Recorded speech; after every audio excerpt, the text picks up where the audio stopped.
یه ساعت داشتم آرایش میکردم. الان که میخوام پاکشون کنم گفتم این چالش رو هم برم بعد پاک کنم. این چالش پیک می یاد نات پیک می فکر کنم اینو انتخاب میکنم. دوتاشون قشنگن ولی اینو انتخاب میکنم. ماچو نه، اهل ماچو خوردن نیستم. اینو انتخاب میکنم. چالش خیلی سختیه ولی اینو انتخاب میکنم. تو این هوای گرم به خدا فقط آب میوه و چیزای سرد میچسبه و از اونجایی که دندونای به درد نخوری دارم اینو انتخاب میکنم. چیزای سالم. اصلا ناخن دوست ندارم، همیشه ناخنام.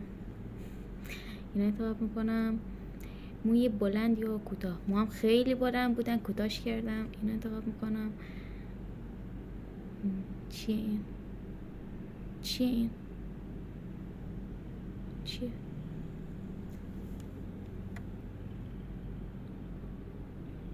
اصلا معلوم نیست چیه.